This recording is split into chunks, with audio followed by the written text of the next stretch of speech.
Ẹ kú dédé àkókò yìí gbogbo ẹ̀yin tèmi ní tilé toko gbogbo ẹ̀yin ọmọ káàárọ̀ oòjíire àwọn ọmọ Yorùbá lápapọ̀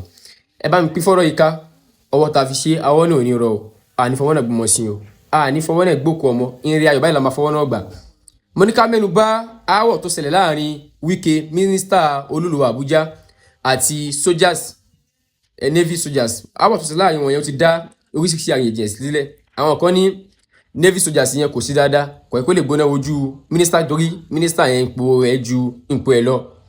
Àwọn kan dẹ̀ ní Wike kò yẹ kí Wike náà ò ṣe bẹ́ẹ̀ pé Wike náà Wike dọ̀tí ara rẹ̀ lọ́yẹ̀ ara rẹ̀ ni but ẹ jẹ́ ká mo my own perspective ní ìrògbà tèmi ojú tèmi fi wò ẹ jẹ́ ká jọ sọ. Mo rò wípé Wike wọ́n jẹ̀bi wọn ò dẹ̀ jẹ̀bi. Ìdí tí Wike ò fi jẹ̀bi tí mínísítà ò fi jẹ̀bi ni pé àkọ́kọ́ Wike òun ni mínísítà fún FCT ó dàbí gọ́vnọ̀ ni gbogbo nǹkan tó bá ní ṣe pẹ̀lú land perspective pé lè ọ̀rọ̀ lẹ̀ mọ́ kínní òun ló wà ní charge ẹ̀ so lọ tó lọ síbẹ̀ yẹn kò jẹ̀bi iṣẹ́ ẹ̀ ló ń ṣe nǹkan tó dẹ̀ yẹn fún ni ààrẹ wa lọ́dẹ̀ yẹn ààrẹ orílẹ̀-èdè wa ló yàn wọ́n dẹ̀ mọ̀ pé ó tó ó kójú òṣùwọ̀n náà fi yàn bọ́ ìdí tí mo fi sọ pé ó jẹ̀bi ni wípé ṣe mọ̀ wípé navy yẹn wọ́n fẹ́ control kókó kò lórí ilẹ̀ yẹn kó jẹ́ àwọn ṣèkí táwọn ṣe ibi tó ti jẹ̀bi nìyẹn ẹ̀bi àkọ́kọ́ tó kọ́kọ́ jẹ nìyẹn torí wọ́n jẹ́rí máa mú ọmọ arákọ̀ kan fún yín ẹ̀bi àkọ́kọ́ tó kọ́kọ́ jẹ ni pé wọ́n ní ẹ̀mí pé àwọn fẹ́ lé soldiers yẹn àwọn fẹ́ lé kó lérí ẹ̀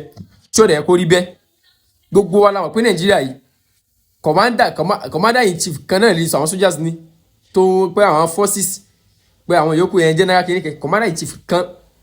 and then ẹni tó láṣẹ àti control wọn tó láṣẹ àti pàṣẹ fún wọn òun ni commander in chief wọn chief of army staff àtàwọn tó bá tún jẹ́ senior superior sí wọn àwọn náà lè pàṣẹ fún wọn kìí ṣe minister kìí ṣe Wike kọ́ ló lè pàṣẹ fún wọn kí wọ́n kó ń bẹ́ ẹ̀dẹ̀ wá débẹ̀ wáyé wọ́n yẹ kẹ́ ẹ fọmọlúàbí kẹ́ fi bá a sọ̀rọ̀ ọmọlúàbí ni kò kí ṣe pé bẹ́ẹ̀ ṣe ń fọ́ọ̀ṣẹ̀ pé full ọ̀dẹ ní kíní kan ọmọ yín gan tí ó kẹ̀ sí because àkọ́kọ́ náà kẹ́kọ́ expect uniform ẹ̀ pé ọmọ ológun Nàìjíríà kọ́kọ́ respect ẹ̀ wá kí ló ṣẹlẹ̀ ta lọ̀gá ẹ̀ ta ló fún ẹ lọ́dà ta ló fẹ́ láti kókó wá stop àwọn èèyàn bíbá yìí ìbéèrè lásán ni lọ́dẹ̀ pé ọ̀gá ẹ̀ báyìí ọ̀yá ẹ bá mi lọ́fíìsì mínísítà ni ẹ ọ̀gá ilé wa bẹ̀rẹ̀ nǹkan tẹ́ máa ṣẹ́tù ni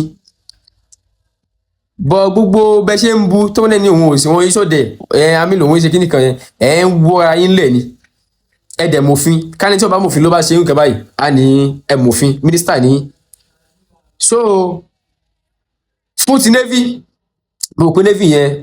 ẹni tó lọ́run bùn sùúrù dáadáa ni nítorí ẹ̀ ni mo fi sọ pé Wike wọ́n lọ́kì gẹ̀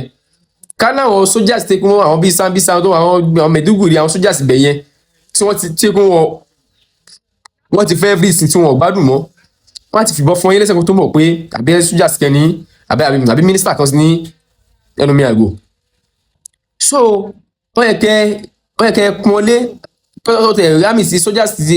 uniform ẹ̀gẹ́ lásán yẹ kọ́kọ́ pọ́nlé náà ta lọ̀gá rẹ̀ báyìí wọ́n bá mi lọ́fíìsì wọ́n á wá tí wọ́n mọ̀ kẹ́ minister for FCT ńlá kíní ilẹ̀ wà ń charge wọ́n á wá ẹ̀dẹ̀ máa ṣẹ́tù ẹ̀ àmì kébì kìí ṣe bẹ́ẹ̀ ṣe ń fọ́ọ̀sì wọn pé agbára yẹn máa ń gùn yín ipò tẹ́ wà nílẹ̀ ń gùn yín kò dẹ̀ kó rí bẹ́ẹ̀ tó bá ń gùn yín ọ̀dọ̀ soldiers àṣẹ ti yín ọ̀dọ̀ tiẹ̀ ọ̀gá àti ẹ̀ lè rí ọ̀gá àti ẹ̀ ló máa pàṣẹ fún kókó wọn kó ń bẹ́ bẹ́ẹ̀ ṣe ń jágbọ́n tó bá kó ń bẹ́ ẹ̀mọ́ tójú máa fojú rẹ̀ rí ẹ̀mọ́ penalty rẹ̀ nǹkan tó máa fojú rẹ̀ rí ò lè da because kò sí ẹ̀tọ́ gàrẹ́ gbé ẹran kò lè aláwọ̀ yìí kẹ́ débè kẹ́kẹ́ sí nǹkan bẹ́ẹ̀ láéláé so rúùlù sí wọn.